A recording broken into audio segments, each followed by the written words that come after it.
Oh, from New York, New York, you are listening to Extra Time, presented by AT&T 5G. I am Andrew Wiebe with my partners in soccer, David Goss, Charlie Davies. Just a couple more sleeps, boys, until the World Cup. Can you believe it? Feels strange. Feels out of season, so to speak. But thanks to Club and Country today, Dave, I am getting jacked up.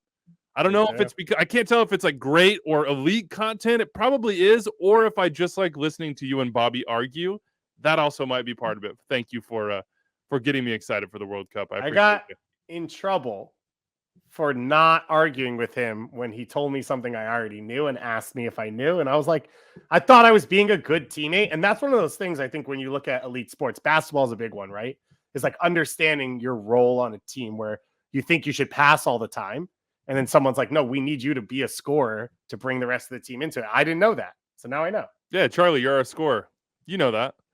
Come with the takes, Always. call things trash. That's how it Bring goes. it. Got a big show today in the studio. We are taking a close look at the USMNT ahead of course, their opener. They are in the second day of action after Qatar and Ecuador kick things off. Then it goes to the U.S. and Wales. So we'll talk all about that game, all about the tournament for the U.S. Who's the most important player? Who should start for Greg Berhalter? Who will Greg Berhalter actually start? What are the options? What should we expect from this team? And then, of course, we'll make predictions that may or may not come true in the end. We'll do the same for Canada, who beat Japan 2-1 today. We're going to talk about MLS. That is our job on this show. It is what we love. The offseason is rolling along quietly. Reentry stage 1 was today. No real news to report from that, so we won't even pretend like there is any. But free agency open this week. We'll play a little matchmaker there, go through the top offseason stories in MLS, try to rate those 1 to 10, then hit a little bit of news around the league. You can decide whether that's big news, like Garth Lagerwey sticking around in Seattle, or smaller news, like maybe Cole Bassett headed back to the Colorado Rapids. TBD on that one. Should be a really fun show. We start, though, on a note that I don't want to start on a note that honestly is I've been shook all morning. I've been sort of despondent about this. The name Tim Charlton probably doesn't mean much to most of you listening to this show. There'll be a chosen few of you. But I want to start this show by honoring and memorializing him. He was a freelance video editor for Major League Soccer for the last 6 years, I believe. I mean, if you think back to basically any content you saw from Major League Soccer on social or YouTube or from us, anything with highlights, Tim Charlton was likely involved. I go all the way back, Dave, to our Extra Time live shows that we did. Boy, I think that I have a photo right here. We look a lot younger. I gotta say, I think there was still hair on top for you in those days. It was a while ago, but Tim cut a lot of those highlight packages. He loved this league. It was something that was super special to him. Soccer was near and dear to his heart, and he put in a ton of hours that, again, most of you probably don't know about, but you enjoyed them. They were a part of your experience on match night. He was an invisible but crucial part of everything that we've done to bring Major League Soccer to you, at least in video format. Tim had an aneurysm at the end of October. 39 years old, sort of came out of nowhere for him. He was taken off the ventilator earlier this week. He has a wife and 3 children. I tweeted out the GoFundMe.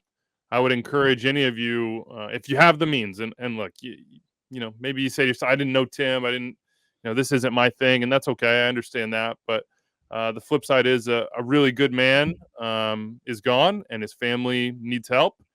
And whether you knew it or not, you've enjoyed his work over the years. So I would encourage everybody, head over to my Twitter, Andrew_Wiebe. If you can, if you feel the inclination, awesome. Go check it out. And if not, all good as well. Just, remember the name Tim Charlton. Remember what he brought you, the joy he brought you, the moments he brought you over the last 6 years or so. So thank you, Tim. We remember you, man, and best to his wife and family. Some other news around MLS, again, goes to enjoying and experiencing the league. Apple and MLS announced the MLS season pass this week. So starting next February, fans in over 100 countries and regions can watch every live MLS regular season match, the entire postseason and Leagues Cup, no blackouts, no restrictions. You sort of knew that. The bigger news is the name, MLS season pass, and then also the price. You can subscribe on Apple TV for $14.99 per month. But look, if you're going to do this, I would highly suggest just doing $99 per season. It's way cheaper that way. If you already subscribe to Apple TV Plus, subscribers can sign up at a special price of $12.99 per month or $79 per season. So If you're out on Apple Plus, you can do that as well. Dave, I'm going to throw it to you here. I got something stuck in my throat here. Tell people about Club and Country today and what you guys have been doing there, and I will be right back. We're doing your previews to get you ready for the World Cup. So we're breaking down every single group for you. We started on Monday. We had Pa Moduka on, who's a legend and has background in a ton of the countries that we're talking about, and as well as playing in Qatar. We dug in deep on Mexico on Tuesday with Hugo Ramirez, who is a reporter down in Mexico City. And a lot of the stuff we talked about with him, you saw on Wednesday, aka losing 2-1 to Sweden. He basically said, this is the most pessimistic Mexico's media and fans have been about a team since 1986. And Raul Jimenez, obviously a big part of that conversation. And then we've just been digging in every single team. So I know for myself, coming out of MLS Cup and Winter World Cup and everything else that's going on, sports, non-sports, whatever, the World Cup's kind of come out of nowhere. And so this is your crib sheet to get ready, to get locked in. And then we're going to be on every single day, an hour after the last game, live on Twitter Spaces, and then put out as a podcast as just a spot for everyone to react and live in, for me, marinate a little bit more in the World Cup that we saw, as well as get you ready for the next day. There are 4 games a day throughout the group stage, which is unprecedented. So there's a lot to take in, as well as a lot to look forward to. So we're going to be on for like an hour every single day, and we're going to try and have fun. And we're looking for recommendations on different awards to start giving out. So we've got through ball of the tournament. We've got a person who influences the refs the best of the tournament. And we're going to try and stick with things like that and keep you updated. All right. Should be good. We got watch-alongs for every USMNT and Canada game as well, starting on Monday, 11 a.m. Eastern time. I think all the U.S. games in the group stage are at that time. U.S.-Wales, myself, one Charlie Davies, Bruce Arena will be with us. He's managed in a World Cup or 2. Christina Uncle will be around to talk referee decisions, and then Doyle's going to join us post-game. So those are sort of like the watch-alongs you've seen from us on the U.S. and Canada all throughout this year. We're going to be with you on YouTube as well as Twitch. We'll answer your questions. If you got questions for Bruce, it's a good time. I'm going to be searching through there. I'll put your questions to him. We'll see what he has to say. Can be about literally anything. We'll watch the game. We'll react to the game, and then afterwards, Doyle will join us for the post-game, and we'll kind of have a call-in situation going on that. So it should be fun. Then Wednesday's the first Canada game against Belgium. Suze, Goss, Pa Moduka, Christina Uncle, and then Doyle post-game on that as well. We'll keep you updated on those. All right, Canada, before we get to the U.S., knock off Japan 2-1 in their friendly this morning. Belgium's up first for them. So you had a late Lucas Cavallini. Was it a Panenka, Dave? It looked like a Panenka. Yeah. Was sort of, deflected a little bit by the Japanese goalkeeper, but goes in. They win 2-1, and Canada fans are saying, hey, where you at, U.S. fans? How'd you do against Japan? We beat them right before the World Cup. But there's a trend here, Dave, that you noticed in this one, despite the win. The win is sort of the outlier from their last 3 games, international games outside of CONCACAF. What is the trend? How does it apply to the World Cup? And what did you take away from this one? So for Canada, the conversation, a couple conversations. One is John Herdman uses a term tier 1. He talks about sort of the top 5 leagues, top 5 national teams, top 10 national teams, plus then you have some of those outlier clubs. That's, to him, the tier 1 of global football, soccer, and Canada just has no experience in it. They have no experience playing against it as a national team. Very few of their players play at a level like that, and that's the jump they're trying to make. The other issue is because of COVID, but also because of the format of World Cup qualifying, Canada has way less experience against non-CONCACAF teams. So that's the other learning step. And it's not just for the team, but a lot of these players came through in this round of World Cup qualifying, right? Alistair Johnston, Kamal Miller, Richie Larea. These players have never really played against teams or styles from a lot of these backgrounds. So Canada is trying to figure out a way to bridge that gap going into the World Cup.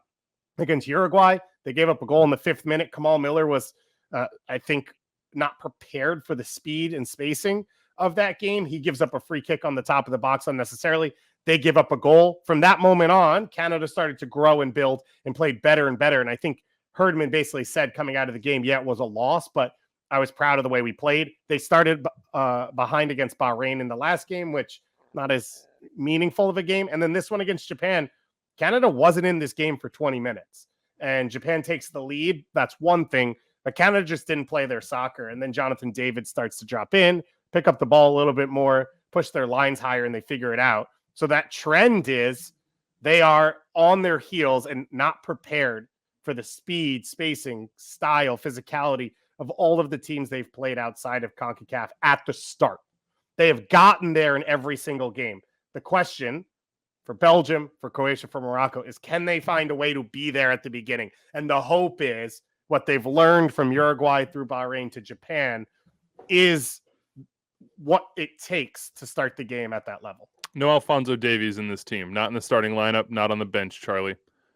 What do you think that says, if anything, about his status against Belgium? I would say he's not 100% fit yet, and it's not worth the risk at this stage. You still have some days yet left ahead of that first game. And yes, it's against Belgium, who are the favorites in the group. You would ideally love to have Alphonso Davies available for that match. However, if there's any doubt whatsoever, I would not play him. If I'm John Herdman, I'm saying I'm going to give him a little more time to recover for that next match, because the expectation is you lose against Belgium, but you still can get out of this group by beating Croatia and beating Morocco, or having a draw against Croatia and beating Morocco. Either way, it's very possible that they can get 4 points in this group. And I think looking at that scenario, you want to make sure that Alphonso Davies is healthy for at least those 2 games.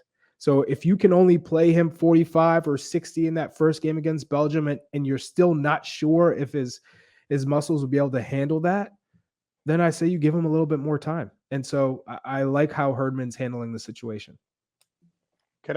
This isn't pushback because I agree with you, Charlie. It's just something I've been thinking about this week is Lukaku won't be right. They basically said he won't play in the group stage, which, okay, Batshuayi still elite. This is still a great Belgium team, but they have a massive weakness, which is they probably have the oldest backline at the World Cup.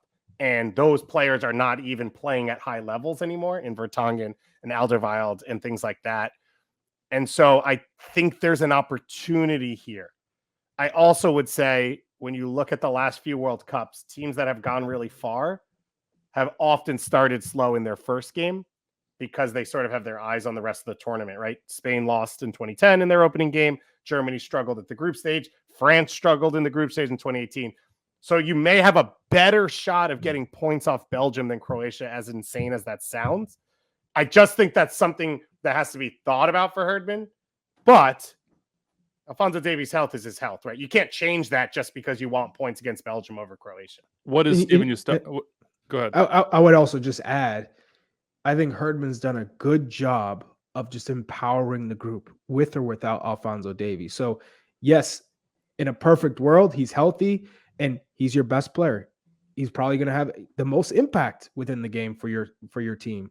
But if he's not available, or he's not at 100% fitness, and it's not worth the risk because you definitely need him for the other 2 matches, then you give an opportunity to somebody else and you give them that confidence. I think Herdman's done that really well. And this would be a great opportunity for Tajon Buchanan to now be that player who is trying to create havoc with his pace, with his tenacity and his aggression. And like you said, Belgium may be looking to the future of the tournament, looking ahead. And because Canada is Canada, maybe they're not as strong as they could be. So that also plays into Canada's hands, because you can say, with or without Alphonso Davies, we still have to get a good result or a good performance to set the tone for the tournament. And we all know that first game is so important. If you can pick up a point, massive. It really drastically improves your chances of getting out. I think for Canada, even if they can perform at a level that gives them confidence and belief in the next 2 games, that's not a point. That's not as valuable as 3 points, obviously, but there is huge value for them in their attempt to go through. Now, it sounds crazy to say as I think about it, but if you listen to the show, you might agree, or have you heard it before, like Canada probably has players within the pool to be better able to, not like for like, replace Alphonso Davies than they do Stephen Eustáquio. Dave. Yeah, if Eustáquio's not on the field. Is he injured? What happened? He got hurt in training yesterday, so the day before the Japan game. What kind of hurt are we talking about? I don't know the exact details. All I know is I think Oliver Platt reported for One Soccer, and I heard him talk about this on their broadcast, The expectation out of the injury was if everything is fine, he's fine for Belgium, and that they were going to put him on the bench today for the game and see how he felt. And then they just scrapped that and said, why risk it? But the feeling is whatever happened is not a 2-week injury. It's just now managing him into that first game. He's obviously on ridiculous form for Porto. He's taken the spot as a full-time starter. He's got 5 goals this season as well, which is sort of an addition to his game. But when you watch them against Japan, even with Atiba back, which was huge to see, there's no one that can pass the way he does and connect the game. And there was moments where David drops deep, lays it off for Piet, and he just can't play the balls that Eustáquio can play. No. And then the pressure Eustáquio can take changes everyone else's game and everyone else's spacing. So I would agree with you that if Alphonso Davies can't go against Belgium, they have pieces like Charlie talked about with Tejan and potentially a Junior Hoylett and Richie Larea and other guys that they could fill. But if Eustáquio can't go, I don't see a way out of the group for this team. Oliver Platt reporting about 4 hours ago. Stephen Eustáquio obviously no longer even on the bench for Canada in that Japan match. He says, I wouldn't panic too much about this, parentheses, at least not yet. He was never going to play today. So maybe panic for no reason, maybe concern for a reason. We'll have to wait and see. There's still some time for Canada ahead of this Belgium match for them to get him to a point where he can play, or they know what the status is going to be. Let's talk odds of advancement. BetMGM hitting us with these odds. Always just fun, interesting to go through this. We'll start with Canada. They are bottom of the group in terms of favorites just to get out. Plus 250. Belgium's minus 700. Croatia minus 225. So you have a pretty clear favorite there in Belgium. No surprise. Croatia is also favored to get out of the group. And then Morocco at plus 200 and Canada at plus 250 are sort of on the outside looking in to get out. Canada plus 1,100 to win the group. Charlie, do these odds on Canada make sense to you? Basically, that the bookmakers at MGM are saying it would be they're saying it would be a surprise. They're not saying it'd be a huge surprise, but they're definitely saying it'd be a surprise. I think that the odds should be greater for Canada to get out of the group because they're not heavily favored in Croatia and Belgium's favor to be the top 2 clear choices. They are the 2 clear choices, but I think the bookies are saying, "Oh, Canada could get out. They are quality, and they could be the sneaky surprise of all the groups." If I'm looking at groups with 2 powerhouse teams, you have, for me, Belgium and Croatia are the top 2 teams, but Morocco's got a lot of quality, and Canada finished the top of CONCACAF, but they're not given credit. They're almost seen as the 4th team in that group, without a doubt. And you can look at Group H: Portugal, Ghana, Uruguay, South Korea. Those 3 teams after Portugal. I mean, Uruguay is expected to get out with Portugal, but Ghana and South Korea can cause problems. We've seen that. Brazil, Serbia, Switzerland, Cameroon in Group G. So Group E: Spain, Costa Rica, Germany, Japan. There are a lot of wiggle room with that 3rd place team, and it seems to me that Canada should have been given, I think, less odds to get out considering that group. But I think they do get out. I do think they get out. I think they surprise everybody. Plus 250. I mean, like you said, I think that is sort of toeing the line. As for the U.S., Dave, England minus 2,500. So, like, you got to put down 2,500 to win 100, which, yeah, that's probably nobody's going to do much of that. U.S. at plus 100, so a little bit better than Canada, obviously, in that sense. They're saying they are the second favorite. But then it's Wales plus 120, Iran plus 275. Outside of England, it's kind of like shuffle and see what happens. This was interesting, though. Plus 550 to win the group. So they're not saying that's out of the realm of possibility. What do you think about those odds for the U.S.? I think they're pretty accurate. I think you're looking at a group where England's heavy favorites to get out in whatever capacity. And then the other 3, you wouldn't be shocked if any of them got out, which is sort of what those numbers tell you. It's pretty much the U.S. and Wales on even odds, which they play each other in the first game. And that's probably going to decide who gets out for the most part. And Iran, I think, coming into the draw, sort of looked a lot more dangerous than they do right now with the chaos that's going on around their team. But again, they were the best team out of Asian qualifying. So as Charlie talked about with Canada, is like, that's your 4th place team, but they are not a random side that got in. Even you could say Costa Rica, 4th in CONCACAF, had to go through a playoff. Like Iran has much more credentials than a team like that. Do you think that Iran should be like plus 500, plus 600 to get out? No. These bookies aren't taking much risks in this. Here's a risk you could take. How about the U.S. to win the World Cup? Plus 10,000. Guess who's tied with them at plus 10? Tied is not the right way, but I guess it was the same odds as them. Mexico. BetMGM saying the U.S. and Mexico have the same chance to win the entire World Cup. Here's another funny one, and maybe we'll talk about this more later for the U.S. I was just looking at these, and I was like, oh, who's BetMGM saying is most likely to be the top goal scorer for the U.S.? And it's Christian Pulisic, plus 300. Then it's Jesus Ferreira, Brendan Aronson, and Josh Sargent are third. Jordan Morris is actually fifth. And then own goal at plus 1,000 has a better shot, better odds there, or lower odds, really, than Tim Weah, Weston McKennie, and Gio Reyna and Haji Wright. No goal scorer is plus 2,000. Walker Zimmerman is plus 20. It's funny to me. If I goal got in there. If I was someone who were to do things like this, I don't know about health, but Weston McKennie and Walker Zimmerman actually feel like decent picks. Yeah, I agree.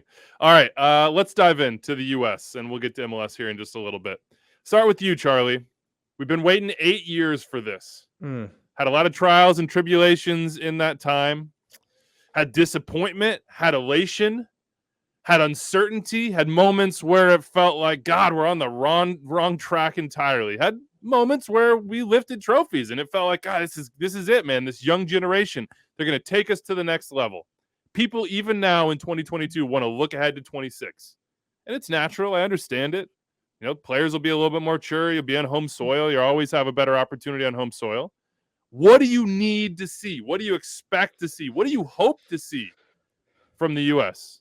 Like when you turn that game on, when we're watching with Bruce Arena on Monday, when the butterflies are still there, but all of a sudden this thing we've been waiting for, the ball's kicked off. It's 90 minutes or bust. What do you got to see, man? What do you hope you see? Well, against Wales in particular, I would like us to have more possession than Wales.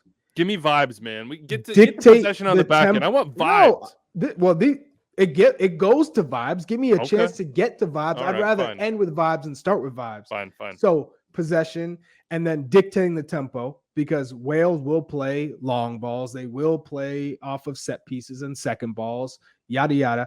I want to see us stop the silly business of trying to play out of the back and have it look all neat and perfect. Play into the channels, get our lines up, and then get on the ball. Keep possession, dictate tempo, own the transition game. And then I want to see swagger, vibes from Gio Reyna, from Christian Pulisic, from Yunus Musa in particular, those three, because they have that ability to cause problems on the dribble by being defenders. And I want to see variation. We haven't seen that. Serginho Dest and Anthony Robinson, yes, service from the end line, but also early crosses, combinations. I want to see shots from outside, test the keeper once in a while. If Wales drops back deep, which I expect them to do at various points within this game, a low block, well, how do you break down a low block? You don't just keep ramping things into the box. You have to draw them out. And by drawing them out, you are keeping possession and dictating tempo. And you need a player to do that, which would be Yunus Musa. He's going to be very key in this game in terms of getting on the ball, the build up. And then Christian Pulisic playing simple. If two guys are going to go out to him, then he's not going to touch the ball that much. Be more of a decoy in this game. Make a lot of runs, and then when you get into the box, that's when you can take your touches, and hopefully you get fouled or you create that wiggle room to get a chance on goal. But we are better than Wales. But that on paper, but that means nothing unless you have a game plan that you can execute and that the players take care of business when they get the opportunity. Would you like me to ask some open-ended questions, Dave? And then once I do, I'll wait for you to start, and then I'll interrupt you. Yeah, vibes. Vibes. Need vibes. I thought that was a good answer, Charlie. I appreciate that answer. Yeah, I mean, Charlie touched on almost everything, so that made it really easy. But to me, like I think I said to you guys when you asked this question in the rundown meeting and sort of thinking about it is, I just want them to play on the front foot and attack the game and try and win and not be scared to lose. And what I said was if they lose 2-1 because they dominate the game and give up a set piece goal and a goal against the run of play, I actually probably would be less upset than if they tie 1-1 and they don't really deserve to be in the game. Because as Charlie said, they've got the ability to play better soccer than Wales. And I know you don't want to think about 2026 or talk about it. This is the second youngest team at So the don't World bring Cup. it up then. This don't is even the do second it. youngest team at the Don't World Cup. even do it though. But Don't even do it. but what Greg Berhalter said was changing the way people view American soccer. Okay. I think a lot of that is more than just results. So come in and play the way you can play. And as Charlie mentioned, all these players, they do incredible things with their club teams, and they've done it in spurts with the US. Can they all do it together and at the same time? Timothy Weah won a French league as one of the best players on Lille. Weston McKennie has scored at the Camp Nou. Brendan Aronson now, right? Beating Chelsea in the Premier League. Pulisic's career. Like, can they all do that at the same time? And you just want to see them take the risk and try and believe in themselves and play, as I said, to win and not scared to lose or think about the dynamics of the group and work for a tie. Weeby, what do you want to see? I go back to what Greg said. Hold on. Just let me know when you're going to interrupt. I want to know what you want to see. Okay. I go back to what Greg said, and I think it's, to me, there's a couple words that I go back to. One is attack, and I love that you use that word, Dave, because I want to see these guys sort of freed in the right moments to channel their aggression, which I think is what you were saying in a lot of ways, Charlie, which is that you need aggression, you need to have this attacking mentality, but you have to have the right game plan. You have to do it in the right moments. It can't just be sort of like willy-nilly throw it out there, take risks that you shouldn't be taking. But there are ways, I think, to put this team in positions where their desire to attack both off the ball and with the ball can flourish and thrive without putting it too much risk. And then, Greg said it. We talked to Jesse Marsh about it on this podcast. I just want to see them not play with any fear. And you felt like there was some element of fear or like holding back, or I don't know if it was like a lack of chemistry in the moment, whatever it was in this last international break. It just sort of felt like those guys couldn't, like, we see them break outside their shells in big moments, especially. We've seen it against Mexico. We've seen it in championships. We've seen them in World Cup qualifying get out of that shell and really sort of exhibit their own personality and that sort of like, see them shine. I want to see this team, these players shine. I want to see them play for each other. I want to see them try to be the aggressor. And I want to be inspired. You know what I mean? Like, from an emotional standpoint, I want to watch that game. I want to be fist pumping. I want to be standing up. I want to be feeling like, I don't know, like there's a level of urgency and a level of sort of history being made, however it goes, that these guys understand that they are fully enveloped in and that they're enjoying. Like, I want to see them enjoy it. You know what I mean? And I think if they show that and they have all this youthful exuberance and ability and swagger and talent and confidence that we see come out in their club settings and sometime come out with the U.S. national team, if that can all come out and it can come out at the same time. And again, remember, we haven't seen a lot of these guys together for any extended period of time, certainly not in a moment of like good form. Man, if that happens, I'm remembering all these moments from tournaments past where you're watching at a bar or you're watching at a watch party, or hell, you're just watching at your house and you're jumping up and down and you're fist pumping and you're screaming and you're yelling. And like, Charlie, I remember the Confederations Cup that you played in those terms. Like, I don't remember, and maybe other people do this as the way their brains work with soccer and fandom. I don't remember sort of the nitty gritty tactical stuff. We'll get Matt Doyle on. He'll tell you all about the formation and how this move broke him down, etc. I remember the moment of I remember that break with you and Landon. I remember Josie beasting Spain. I remember the goal against Egypt. I remember the feelings. And like, I just want this team to give us feelings. And if they give us feelings, even if they don't get through the group, and I really, really hope they get through the group, then I'll be satisfied.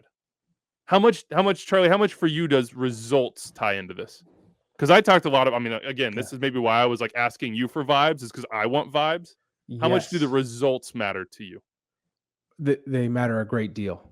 Because if you told me that they played ugly but won, that's more important to me. I'd rather the team win and get through than play the most elegant, beautiful, attractive soccer and go home. Because America wants winners. Yeah. And we don't have to convince people that watch MLS, the people who watch soccer week in, week out. We don't have to convince them to watch. It's the people who are on the line. What's going to attract me to this team? Results. I want this whole country to get behind the national team, to get behind the sport, knowing that it's coming here in 4 years. So for me, yes, results are big. They're not everything, but for me, they're the most important.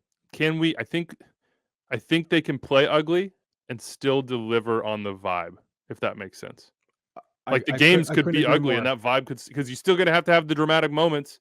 You're still going to have Tyler Adams getting in people's faces. You're still going to have Weston McKennie running dudes over, like Walker Zimmerman winning a header, dunking on a dude, like walking over them Allen Iverson style. Like that still can happen, right? Give me your number one player for vibes. Game one.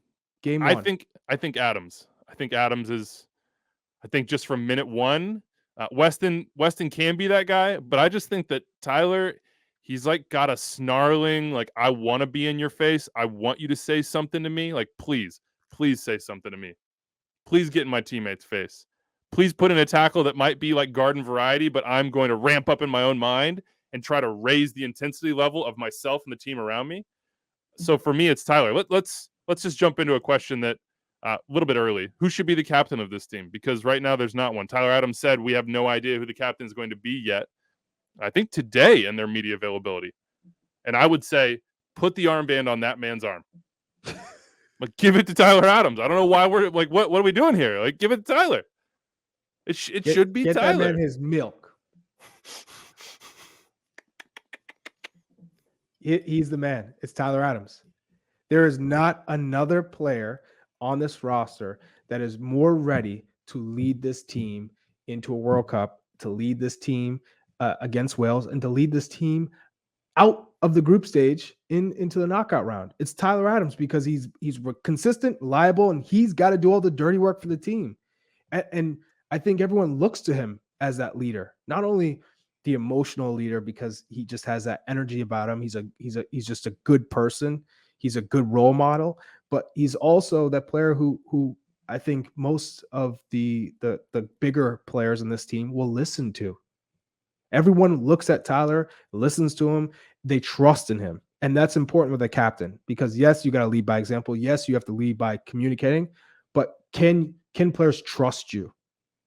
And Tyler Adams is that guy. And he's done it from the very beginning. So I don't think there's ever been a doubt as well.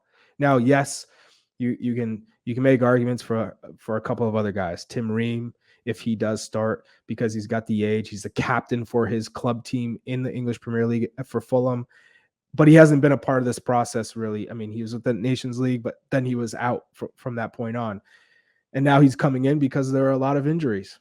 And then Walker Zimmerman, captain of Nashville, he's been here, he's been there, kind of he has led for a bit, but in terms of moving forward, empowering a guy for not only this World Cup, but as Gas touched on, the next one. We're not talking about that. Whoa. We are talking about it. Yeah, okay. But I'm saying this is the guy. This is the heart of the team. He is the biggest part of the midfield. He is, I think, tasked with the most responsibility for this team in transition, in cover, especially when you have both outside backs bombing up the field. It's his responsibility to cover, not anyone else. Even if Walker Zimmerman or Tim Ream, or Aaron Long or Cameron Carter-Vickers, whoever is playing the other center back spot, has to get out wide, guess who's going to fill their spot? It's always Tyler Adams. So for me, give him the armband. He's earned it. He's deserved it. And he's somebody who I think everyone will be proud of. I would say, I would argue, don't give it to Pulisic, not because Pulisic doesn't deserve it, not because he can't occupy that space, but just to take something off his shoulders. Because I think that if you're looking for a sort of a vibe setter, Adams is going to be in a position to set that vibe in a different way. And I think he relishes that. Like, just let Christian be Christian. Charlie, I agree with you. Tell him, hey, play simple, man. Run it, players. Like, be dynamic. Don't worry about needing to. But that is what he wants.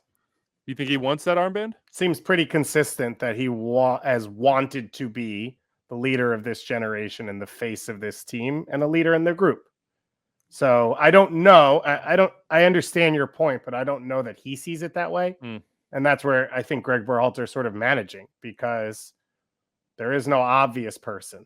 And I think that's where the rotating armband sort of becomes, well, it's all of you. None of you can lean on someone else. And it's tough. Tyler Adams younger than all these guys. Like, is everyone going to listen to him? Is it going to be comfortable? Yes. And I agree with you, Charlie. I think he literally is the embodiment of that as a person and a player. The guy's a soccer savant, whether it's talking the game, reading the game, the way he plays is what you want in a captain. And he's done it at a high level. It's not like you're asking someone who plays for FC Dallas to come in and tell someone who plays for Valencia what to do, right? The guy's playing the Champions League semifinal. He's playing for the Premier League. As much respect as I have for FC Dallas. I don't know how they just took it over. You play at Valencia? Yeah, I play at FC Dallas. Yeah. I want you to actually drop back and win those second balls. Right. Yeah, thank you. So I agree with you, but I think that's part of what the management of this group has had to be and what it is, right? Matt Turner, I don't really believe in giving it to a goalkeeper unless it's Keylor Navas, and he's clearly the heart and soul of your team. Spot on with that. Who's your vibes guy though for game 1 against Wales? Well, I don't know who's going to play, so that's part of it. But if he's on the field, I would say Tim Weah. He plays his game no matter what else is happening. And then when his team is playing the right way, it's elevated to another level. But he can always take his guy out of the game if he wants to. You know he's going to grind defensively. If he's along that right wing, as we expect with Dest, he's going to have to defend against a wing back bombing up. He potentially is going to have to defend against Gareth Bale, and he does so physically. So I think he's another guy like Tyler, where he will put the other team on their back and stand over them and get his side amped and feel like they belong there and that they can sort of take that step forward. Who's yours, Charlie? Who's your vibe guy? For vibes against Wales, and it changes for each match because of the responsibility for the team and the tactics. But I think for this game, for them to shine, and the guy who has all the swagger and potential, Yunus Musa is my vibes guy. Oh, interesting. You think he's is it via play or more sort of the like personality demonstrative side? Because he doesn't strike me as necessarily demonstrative, but through the play, I thought you were going to go Gio Reyna in that buildup. You would have thought so. I'm going. The thing with Gio Reyna, he's got all the skills. Skill check times 1,000, but you don't know how many minutes he's going to play and if he's going to start. What you do know is Yunus Musa is starting, and more than I think there's a good chance that he will be playing 90 minutes in most matches, if not all. You couldn't say that for Gio Reyna, and you probably couldn't say that for Brendan Aronson, and you certainly can't say that for Tim Weah. So with that being said, I think for game 1, you know exactly what you're getting from Yunus Musa, and if he's playing at his best, vibes on 1,000, give it to me. You know, a guy that we didn't mention, but we should have, and look, if he starts, we will, because I think he'll be among those guys right next to Tyler, is Weston McKennie. Who should start against Wales, in your opinion, Charlie? Take me through your 11. This is Charlie Davies' 11. This is not Greg Berhalter's 11. We can sort of argue as you go as to whether Greg might disagree. What is your 11? Yes. So Matt Turner in goal, right to left across the back line, Serginho Dest, Walker Zimmerman, Tim Ream, Anthony Robinson. All right, pause. Tim Ream. Pause. Dig in. Tim Ream. So you're looking at Aaron Long, Cameron Carter-Vickers, or Tim Ream for that spot. Cameron Carter-Vickers has been playing at Celtic, got injured, and he's not a left center back, not left-footed. So then Aaron Long. Aaron Long has always been Greg Berhalter's guy, has given him a lot of chances, has been out of play because New York Red Bulls came out of the playoffs for an extended amount of time. His play since probably the last 2 months of the season hasn't been strong. And so in terms of confidence and fitness, I'm going to go for Tim Ream, who's been playing extremely well every week, the captain of Fulham, great with the ball at his feet. So you don't have to worry about distribution and communication because he plays with Anthony Robinson every week. So you know that partnership is on point. They understand each other. They know their strengths and weaknesses.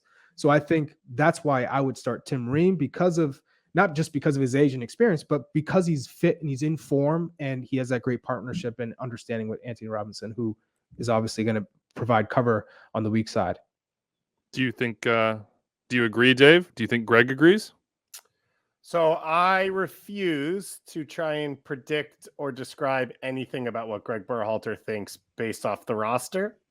Like, we spent 18 months working on that, and then I don't know, he watched a game last weekend and picked other people. And that's not a knock on him, because I do think a lot of these were debatable 50-50s. But so I refuse to try and predict what he's going to do. In saying that, I will predict, I don't think Tim Ream will start all 3 games. So now you're looking at, okay, well, which ones is he not going to start? Now, everything Charlie said, I agree with. The big one is if Wales is a game where you have more possession, you want Tim Ream trying to break lines out of the center back role when you're higher up the field. But I do think the biggest factor for this game is allowing Robinson and Dest freedom to attack and worrying about counterattacks and athleticism from Wales. And that's why I think Aaron Long gets the start in this game and Ream gets the start against England. Just one rebuttal to that. And I 100% agree with you. And I've always said, I don't think Tim Ream should be starting on this team if everyone's healthy. The always the cause for concern with Tim Ream is when you play a high line, because he lacks pace. But looking at Wales' striker options, it's really only Daniel James that is going to threaten you with the pace and the counterattack. He's not your striker. He's not your 9. Kiefer Moore is bigger body. And Tim Ream has seen all these players. That's the one thing I was going to say. Championship and the English Premier League. And he plays against the players who are much faster than him, much stronger than him. And he's figured out a way to adjust. And yes, Fulham drops really low and they play a low block and they're basically on top of their penalty spot. But given that, you don't have to worry necessarily about all of these pacey options. Go out and play him, because he's good with the ball at his feet and he's smart. He's intelligent. If you feel that there's a lot of opportunities for Wales to get in behind that space. And let's not forget, Aaron Long got dusted on the goal against Cincinnati by Brendan Vasquez, and Brendan Vasquez is not the fastest player in the world. Mm-hmm. So Aaron Long is not the answer to dealing with a pacey striker as well. So I think if they do start seeing a vulnerable space in behind and Wales starts getting chances, they're just going to drop the line and you just adjust and you play more like Fulham does, and you look to create a little bit more space in the transition game by breaking down, passing through the midfield and bypassing Tyler Adams, Weston McKennie, or Brandon Aronson and getting into the final third. Yeah, it is. I don't think there's a right answer. And I would say one of the things that stands out, like you mentioned about Aaron Long, is he has not earned any minutes over the last 6 months. Like, if Aaron Long was playing as well as he has for the national team, it would be a cleaner, well, he's athletic and can run behind and Ream can pass. Which one do you want for this game? That's where it gets a bit more complicated here, where it's like, well, Long has not proven he can do those things well. So do you just punt on him and play Tim Ream in every game? I tend to think, again, Wales, you're playing a higher line. Let the fullbacks get into the attack. England, you're probably sitting deeper in a block, which is a bit more comfortable for Tim Ream. Plus, again, plays against those guys every week as well. All right. I would go Tim Ream for all the reasons that you said, Charlie. Midfield, what do you got? MMA? Anything outside the norm? MMA.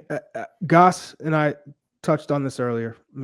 Weston McKennie is a little bit of a question mark. You don't know how much he's recovered from the injury he had with Juve, and it was supposed to be a minor injury, so he could easily be at 100% for the Wales game or close to it, so you don't have to worry about that. But if he's not, Weston McKennie is not healthy enough that you can start him and not have to worry about making a sub at halftime or in the 60th minute, then I would put Brendan Aronson there. But in this best 11, I'm just pretending everyone is at 100%. So MMA, Tyler Adams. I hope Weston McKennie plays a little bit deeper and closer to Tyler Adams. Not necessarily another 6 and a double pivot, but closer to him more defensively. And then he kind of just runs into the attacking half after the ball has already gotten by him, because he makes great late runs into the box. And then Yunus Musa is your more attacking minded midfielder of the three. Then right wing, Gio Reyna. The reason I have Gio Reyna there is because he's one of the most gifted players that we have with the ball at his feet. And in breaking down a low block or a mid block, you need somebody who's good on the ball, confident. He's fit now. He's playing well with Dortmund. Get him on the field. Christian Pulisic on the other wing. Man's motivated. He's got to prove to the world that he is ready to take that next step, that he deserves playing time, whether it's at Chelsea, which I don't think it is. He's going to earn his next move with a performance in this World Cup. And then I think Jesus Ferreira starts up top. One, I think he starts, and I think he should start, because Josh Sargent, Haji Wright, I think for this game, Haji Wright is more better suited for the England game. If you're playing a low block, to run into the channels and be a big body, hold up the ball. I think in this game, it's more you need players who can pop up into the channels. You're not trying to play the ball in the air in this game. Ben Davies will gobble that up. Defensively, they're strong. They're strong in the air. They're strong in the tackle, strong in the air. You have to play around them with the ball on the ground or dribble them. You're not playing in the air. So I think that takes Josh Sargent and Haji Wright out of the equation. And so Jesus Ferreira is your starter. I would have liked to see Tim Weah at some point before the World Cup at that spot. And I've heard rumors that he could eventually be considered as a 9 in this tournament. It's just hard for me to say he should be starting as the 9 if we haven't even seen him. So you have no idea what that chemistry looks like in a match. You could do it in training all you want. It's different in a match. So that's my 11. I hope you agree with it. I hope you like it. And I hope this team is what we see against Wales and they deliver. Will you give Charlie approval, Dave? Anything there that you'd quibble with, or should we tune to Wales? Well, I would love to see all of that.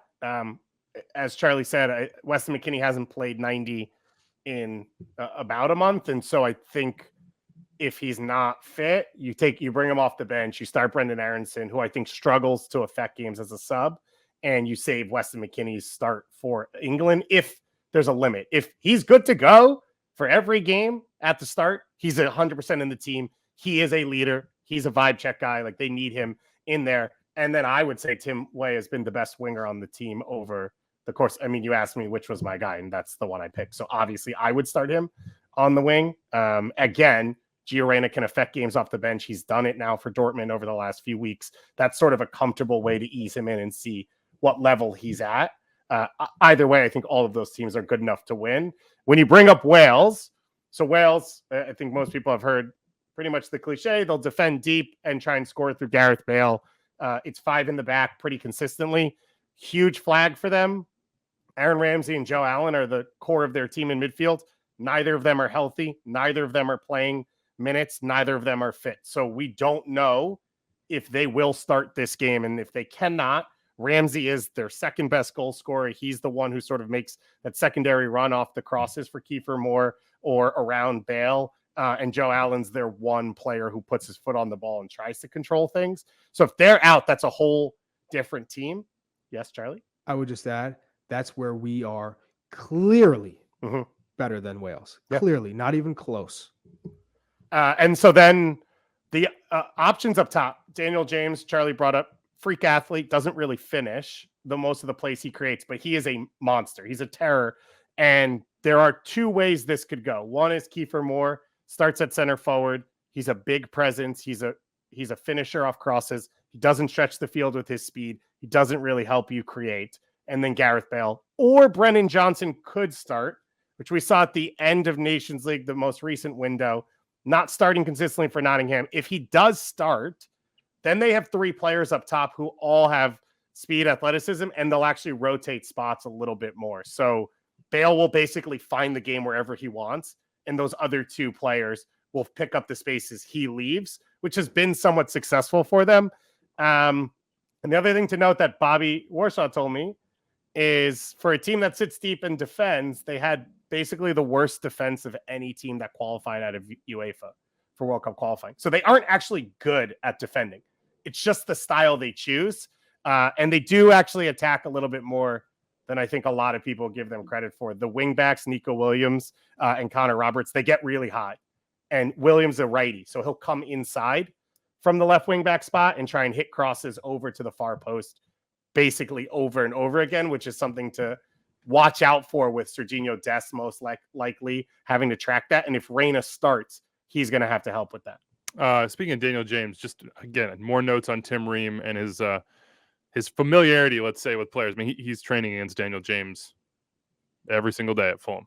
Knows that guy. Obviously played against Brendan Johnson in the championship last year. Johnson had 16 goals for Forest in the championship. Like, he knows these dudes. They're not going to be guys that he steps on the field and he's like, oh yeah, well, this is I've only seen this on tape. He has played against these players repeatedly. Okay, how about this? Who's the most important United States men's national team player in this World Cup, Charlie? Who is the most important guy? Things hinge on him more than anybody else. Tyler Adams. God, great choice. Should be the captain. Guy. Yeah, we don't know. But just because of all the things he has to do for this team to do well. Win the second balls, tough tackling, organizing, protecting the back four, protecting the space behind Serginho Dest and Anthony Robinson, protecting if a center back gets pulled out. He's also good in transition. I think with Leeds, I'm starting to see him play those balls in between the lines. He's getting into the attack. He's going to be doing it all. So for me, if he's at his best, and sometimes he needs to be super disciplined and just stay in front of the back four and not get caught ball chasing, which he does like to go hunting, then the team gets out of the group and he is the most important player. He's the MVP. Love it. Who's your guy, Dave? Christian Pulisic. If he's healthy, he's on the field. And so that's an easy one where it's like, I know he will be on the field. Therefore, I know he needs to play well because you can't have any weaknesses at a level like this. And so that's the basic point of view. But above that is he has this ability to change the game like probably no one else. And I think the rest of the team looks to him. If he can be himself at his best, if he can beat guys 1v1, if he can score goals, if he can stretch the line and open up the game underneath for a Musa to have space, for a Reyna, for a Jesus, for whoever it is, he will change the team. And I think he will inspire the rest of the team. I've talked about this for a year. There's no chance he wasn't going to start this game when we have our little, let's try and go inside baseball conversations of he's better off the bench. Where does he fit? He's the face of this team, right? He's every commercial. When you turn on the TV right now and Fox and whoever else is trying to pressure, what pressure? Exactly. Thank you. I forgot what brand that was as well. So he has to be good because he will be out there no matter what. It's not like if Weah has a bad 60 minutes, maybe he comes off and Reyna starts the next game and someone else starts the next. It's going to be Pulisic every time. So not only does he have to be good in that aspect, he has the ability to elevate this team to a next level. And he's done it in huge games. He has scored in Champions League quarters and semifinals. He has played in Champions League finals. He's played in World Cup qualifying to deep games. He's played in Nations League. A lot of players on this team don't have any of that experience. And he's one that does. So I always save myself for last so I can go through the full and comprehensive list. One name. Let me have two. Can I negotiate two from you? Sure. Okay. All right. Good. But 1A and 1B. All right. 1A. 1A is Matt Turner. I still think there's just a little bit of uncertainty here given Turner's health over the last month or so, his lack of availability for Arsenal. But we know that at his best, Matt Turner can be a guy, and we go back to that sort of goals minus XG, etc., that can take goals away from the other team. Plays, moments that you would expect a goal to be scored.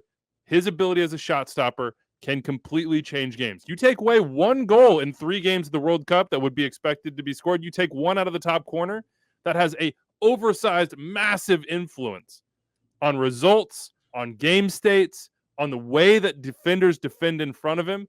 He can be that guy. And realistically at the World Cup, if the U.S. is trying to go far, getting a middle of the pack, getting a below average or God forbid, a subpar goalkeeping performance for any team, not just the U.S., but I think for the U.S. especially, that's it, man. Like, we need Matt Turner to be at his game-saving best, and if he is, that gives a huge opportunity to the rest of the team to go out and do their thing and go as far as they possibly can. My 1B is Gio Reyna. We just have not seen it for the U.S., really for Dortmund with any consistency because of injuries. You said it, Charlie. He is that dude. He's the one that if you're looking for one guy on the team, for me, it's not Pulisic, who is just going to have that moment where your jaw drops and you just think, my God, how did he do this? This is a special play that nobody else can make. I think it's going to be Gio Reyna, and I think he combines all these different things into one of just like technically incredible, physically potentially dominant, and 3, just has like the mindset and the persona and the mentality of I am and I want to be a killer. And he has not been in that position for a good long while now with, as I said, any consistency. We've seen flashes to be that. And now you put him at the World Cup when he's finally in a little bit of form and he's healthy. This could be that moment for Gio where, Christian's been the face of everything.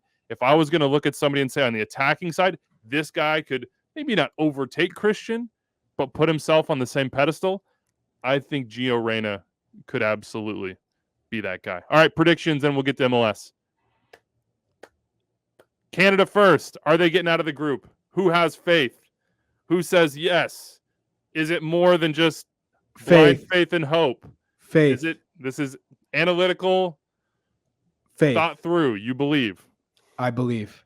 They've been counted out every step of the way. Every step of the way. They have so much quality and so many players with lots to prove. And they feel this opportunity to push the sport forward in their country. This is the game-changing event for Canada to rally around the sport of soccer. I think Herdman has done a special, magnificent job with this group, and that they're ready to turn heads in this tournament. So I think they get out. I have them getting out as well. There is a lot of hope and faith in Canada in that.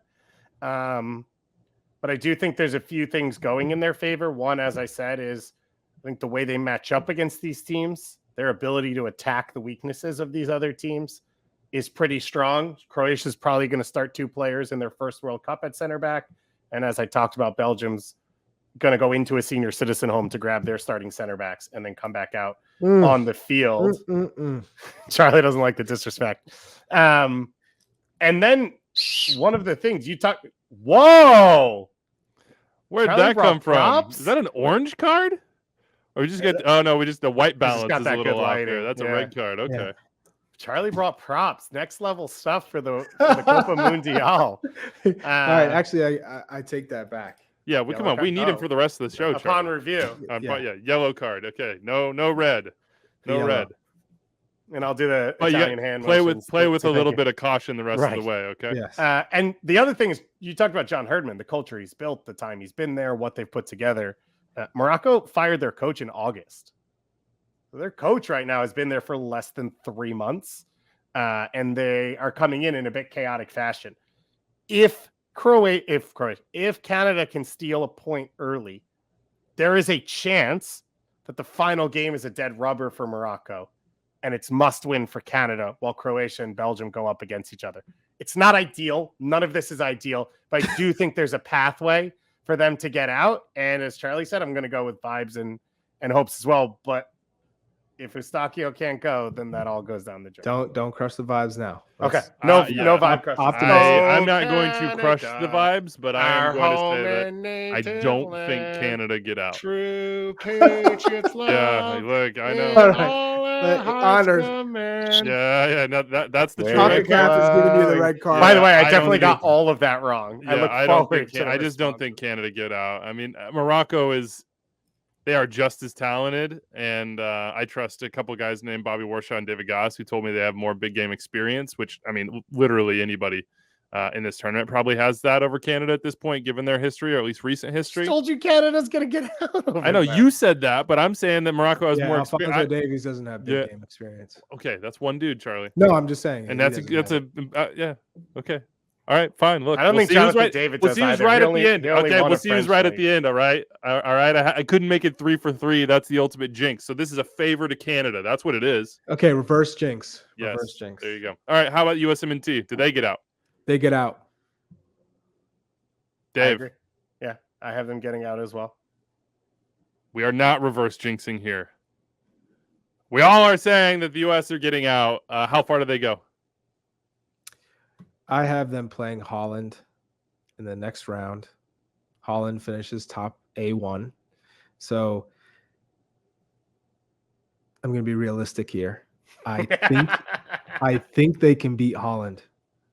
I'm going to say my pride is in and my heart are telling me they get through to the next round too. To the quarterfinals, you To the said. quarterfinals. They beat Holland. Heady stuff. Heady stuff. Dave, how far?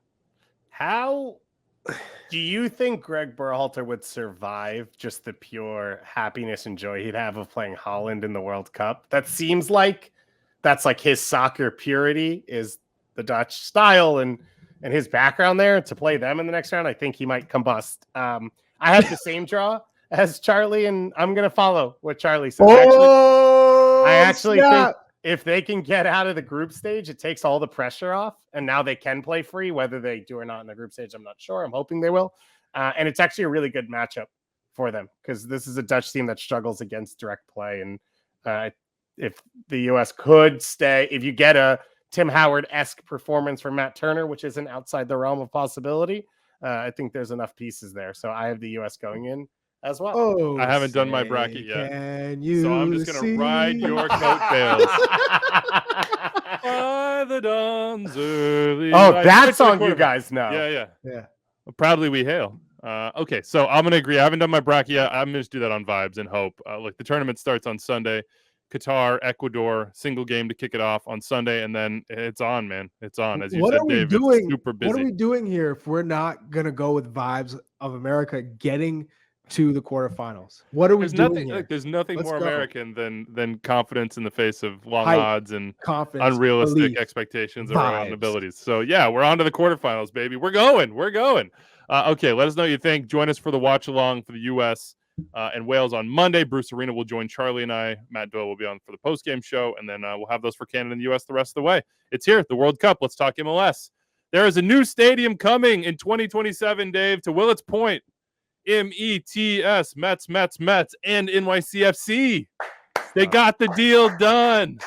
That's not the chant. It's I know, but I thought it was funny to do the Mets one. Yeah, Got it. I Cool. liked it. It was Cool. It was- Oh, really? The Boston guy it was liked it. Yeah. It was worth What a a shock. try. Yeah, it was worth a try. So was worth City a try. Field in the area, the Billie Jean King National Tennis Center, obviously the host of the U.S. Open, and now NYCFC plus, a bunch of affordable housing. I think it's the biggest affordable housing development since like the 70s in New York City. That's good. A hotel, maybe a casino, TBD. It's a big Ooh. 23-acre project that has previously been, if you've been to that area and gone to a Mets game or for whatever reason you've been down around Willets Point, has been mostly muffler shops and like junkyards and things like that. Not to like disparage muffler shops and junkyards. They serve a very important purpose. But this is a little different. NYCFC says they're going to play some more of their games at Citi Field until the new stadium opens, and obviously that's 5 years from now, at least by the plans. Let's see shovels in the ground and steel and beams and everything else, and before we say an exact date.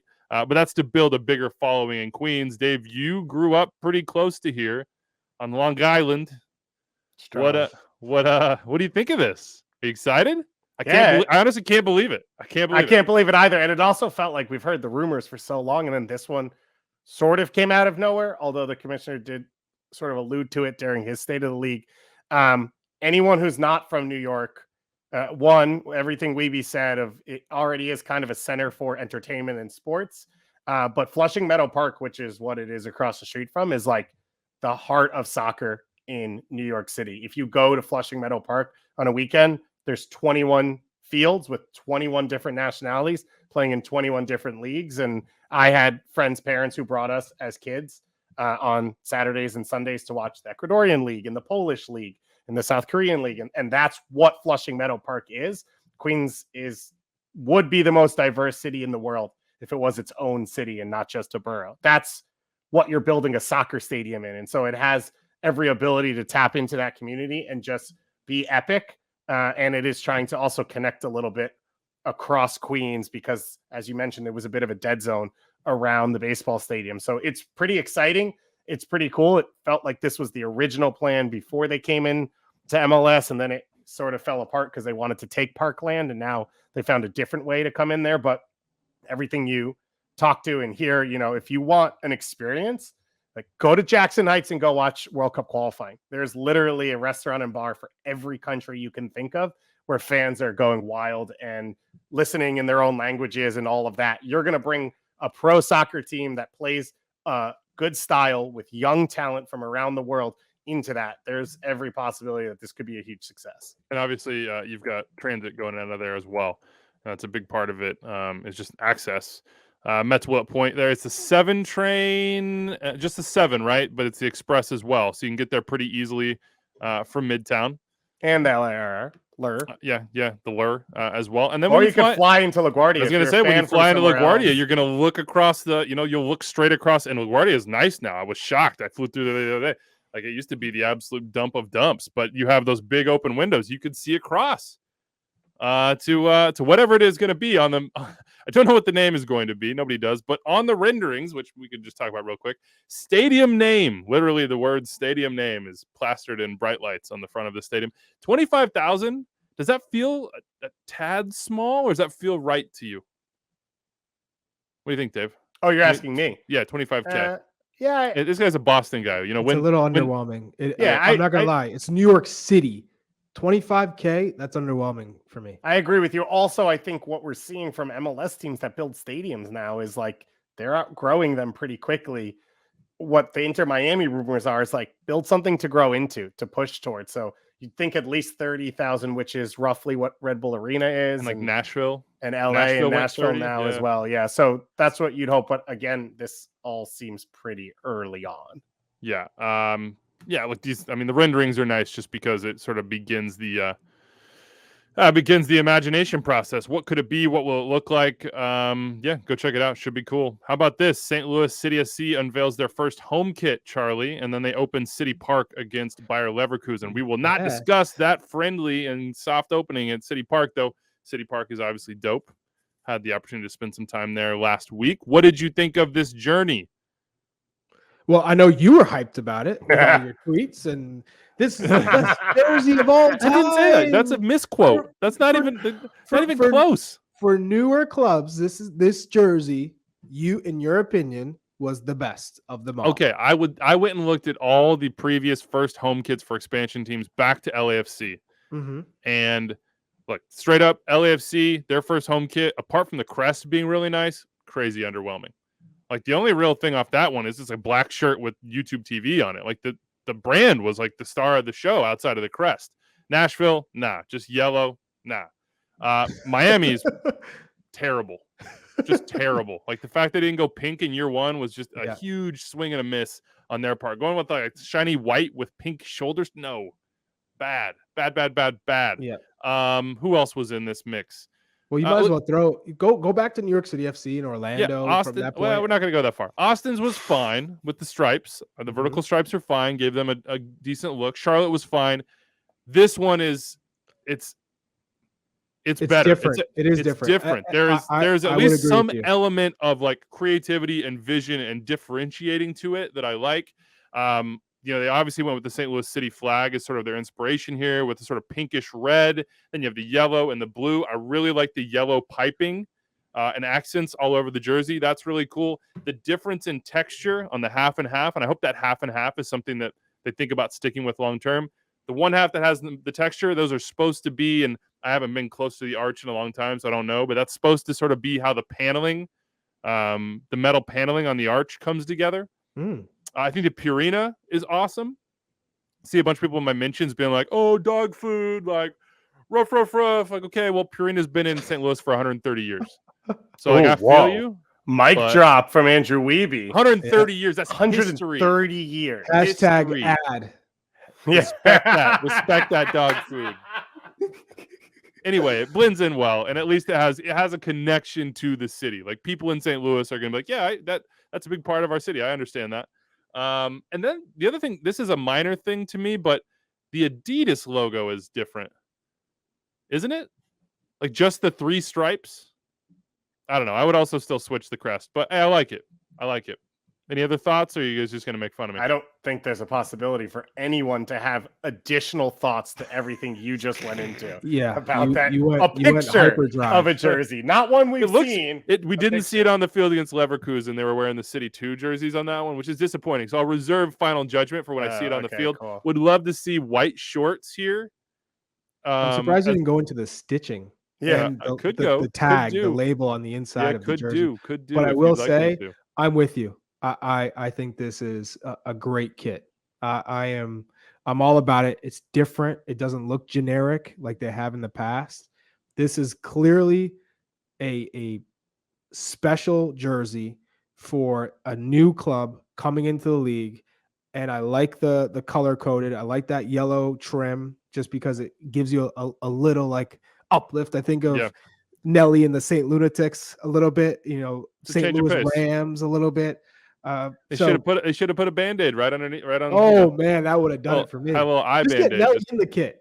That's true. We got to get that done. Yeah. We got to get that done. Okay, let us know what you think on that one. How about the new Montreal crest, Dave? Perhaps you have thoughts on this. Yeah, it's awesome. It brings back some of the Montreal Impact iconography. It gives a nod to the history by saying they established and, taking the years back. I think it is the in-between space between what the club wanted to do and what all the fans really wanted. I don't know if it's happened soon enough and in the right way for some fans, but I think a lot of the fan base in Montreal will recognize that and feel, I think, connected to the history of the team that they've supported and has been a part of that city for a while. All right. Free agency is open in MLS. I'm not sure if there's a private jet target out there this year. I mean, maybe Aaron Long. Alex Collins could be that sort of guy. I don't know. Maybe do that for Sean John after the World Cup. Jonathan Osorio, that could actually be a guy you fly a PJ out for. Come be like, the guy that elevates us. Some reporting out there, Christian Dyer reporting, and Tom Bogert has now reported as well, that Corey Burke will sign with the Red Bulls. That one makes a whole lot of sense. Ryan Hollingshead and his mustache re-signed with LAFC on a multi-year deal. Also makes a ton of sense there. Big part of them winning MLS Cup, obviously. And he was a guy who came over via trade. If you're thinking about, okay, who's a notable free agents in 2022 that made an impact on the league, Albert Rusnak helped the Seattle Sounders win CCL. Ilya Sanchez was a free agent signing who helped LAFC win MLS Cup. So these guys can make an impact. Every year it's kind of dependent on contract situations and who gets re-signed, et cetera, how big the class is, but it's starting to get better since the first days of free agency in MLS. So I'm going to throw some names out there. You can toss in a team. We're not going to do this on cap space. We're strictly going to do this on pure entertainment value and what we would want to see. And we start with Aaron Long, Dave, and as a group, we said the Galaxy. What makes this fun? He's from California, and this could elevate the Galaxy to MLS Cup contention with a domestic player who could help be the face of that team alongside, obviously, big stars in Ricky Puig and Chicharito. So I think he would be into it. I think we'd all have fun with it, and I think it could be really successful. Yeah, I would also like to see him outside of like week to week, just the Red Bull style of play, just to see. Because as a starter, that's where he's been basically this entire time. How about let's just throw this one to you, Charlie. Sean Johnson. Where would you send Sean John? Not NYCFC, by the way. We're eliminating current team, and a lot of these guys, there is including Sean John, a big probability that they re-sign with that team because they can give them more money. So, but where are you sending Sean John outside New York City? LA Galaxy. LA Galaxy. Oh, really? Mm-hmm. They have Jonathan Bond. Are you confident in Jonathan Bond? No, not that confident. No, but of all the issues the LA Galaxy have, that's not on that top of the list. I would, if I'm Galaxy, I would sign Sean Johnson. Why wouldn't you get a quality keeper who keeps you in games, who's consistent, who can make big saves, and has that experience in winning MLS Cup? I would bring Sean Johnson in. That makes a lot of sense. Every free agent to Hollywood the Galaxy. For Sean.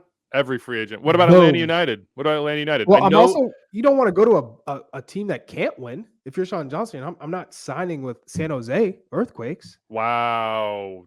Jeez. No disrespect to Ray. San Jose. I'm just Yeah, saying. no San Jose disrespect to should San Jose, not. but they can't win. I'm trying They to also should compete not and sign win. Sean Jones. Yeah, they shouldn't. They have JT Marcikowski. No, they should start Emi Ochoa. That kid is for real, and then We're sell getting him, into some and good then start ETR JT right now. Marcikowski. How about Atlanta United for Sean John? I know he wasn't super happy with them with the way he got to Atlanta United because you remember I got to NYCFC because I think it was they chose him in the expansion draft and then they flipped him and it was a whole thing. But going home would be tight, and they do need a goalkeeper unless Brad Guzan truly is back. And then Dave, you threw out Toronto FC. Yeah, they're the team. They're the obvious. Every goalkeeper that's available gets mentioned. They let Bono and Westberg go. Neither of them were starting level anyway. So every team. But on top of that, Sean John, I think playing at NYCFC under the managers he's played under, can play Bob Bradley's style and his system while also being an elite shot stopper, where Bob has often gone in trying to save money with a player who probably has better feet than they are as quality of shot stopper. And so this would sort of give you all in one. Alex Collins is next. Decent probability he goes elsewhere. He's straight up. He's out of contract, so he can go anywhere. Has a big profile with Peru now. I'm gonna throw out FC Cincinnati.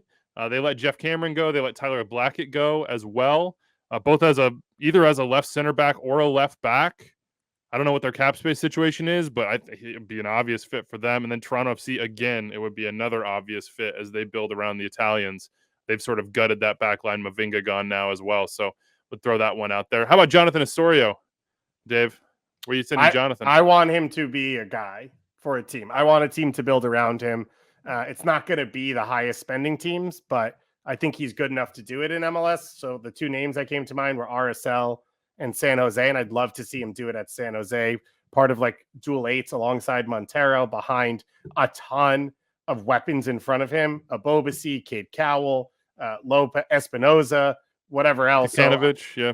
I think that'd be really fun, and I think it would be cool to see him elevated to that spot, as we've seen other domestic players start to do.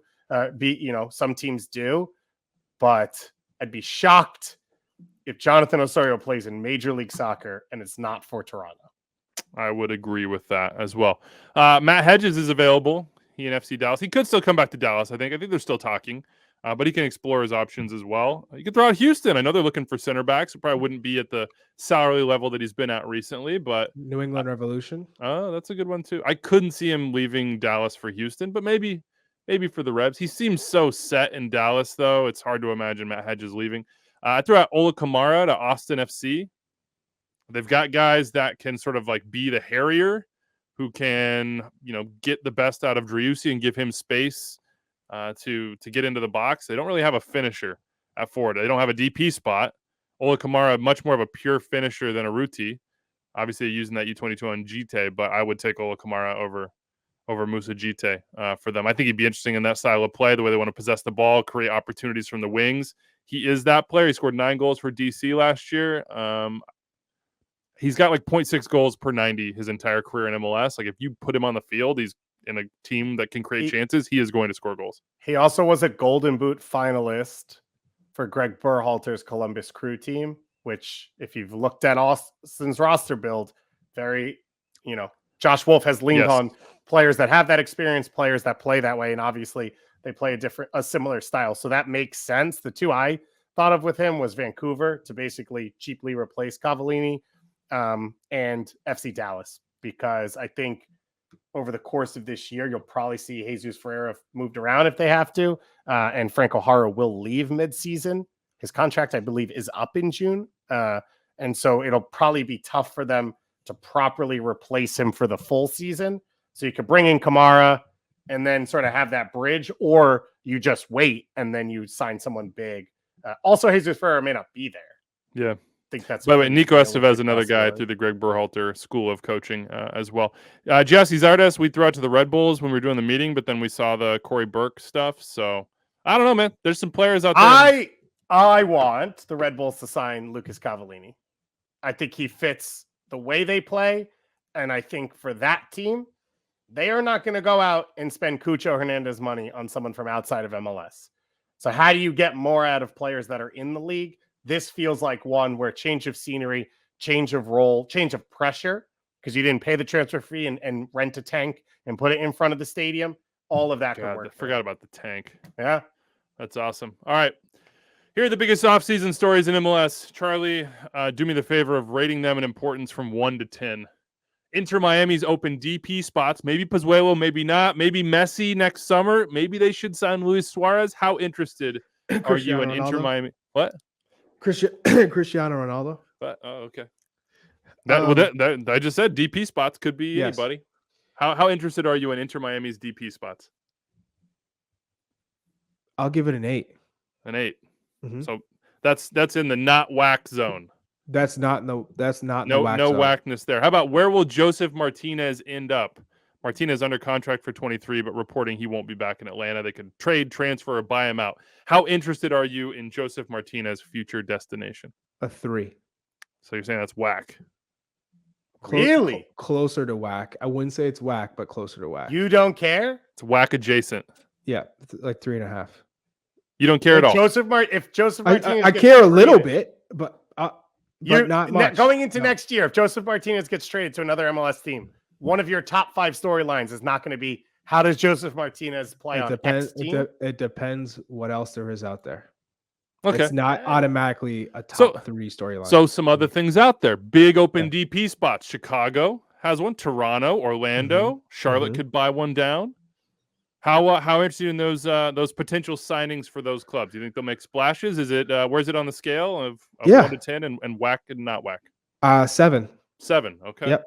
So it's right in the not whack zone. How about who will get sold? Kone, Sifu, Wagner. Think it'll be a big offseason for MLS as far as outside of the league sales? Are you interested?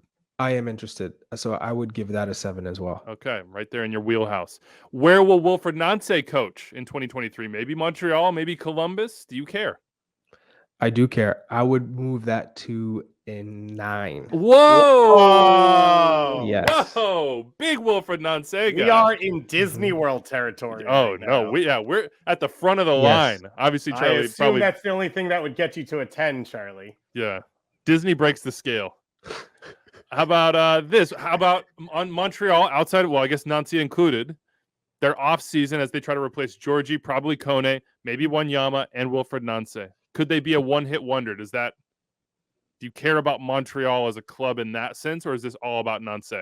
Yeah, I'm very interested in Montreal. So give me an 8. An 8 with how that works Nancy's out. bumping it up, obviously. Yes. How about this? What does FC Cincinnati do with their open cap space? I guess if they have any, I imagine they do because Alan Cruz, Tyler Blackett, Jeff Cameron, and Ronald Matarrita are not coming back. And per the Players Union last year, those guys made like $3 million. So I would assume they have money to spend. Right. They also signed Nobuodo in the midseason. They gave a new contract to Vasquez, etc.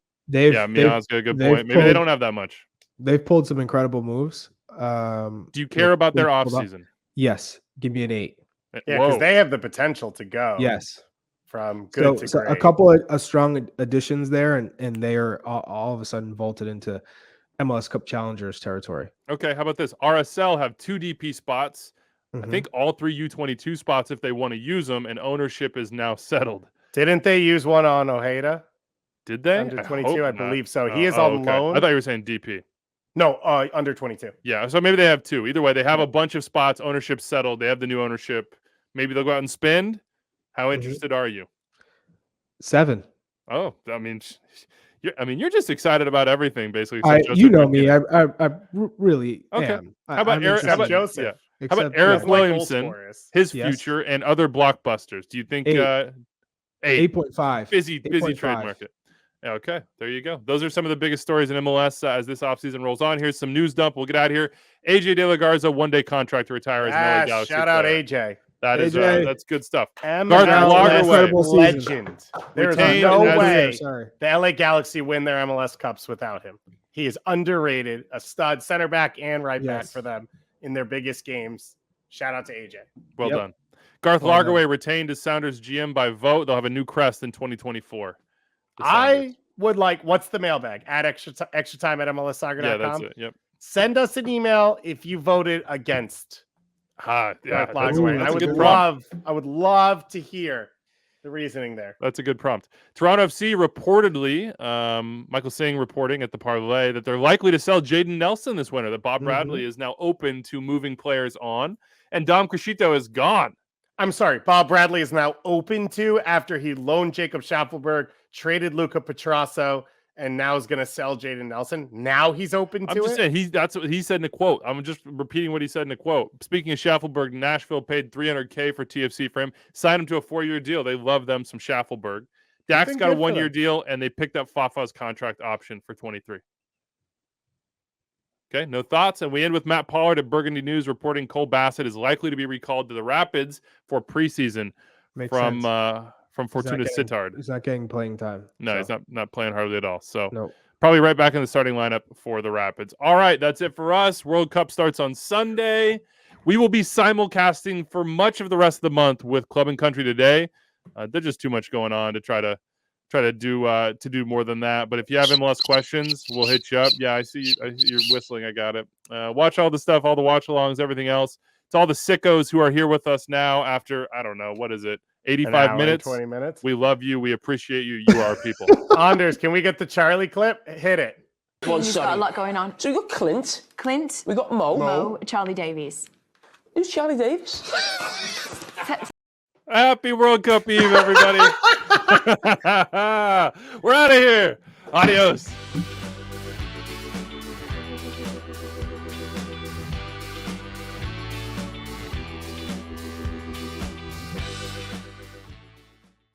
Congratulations, you made it through more than an hour of extra time. That means you love the show, and if you love the show, you probably want more episodes. Click right here for more episodes of Extra Time, and here to subscribe to the MLS YouTube channel. Thanks for following along.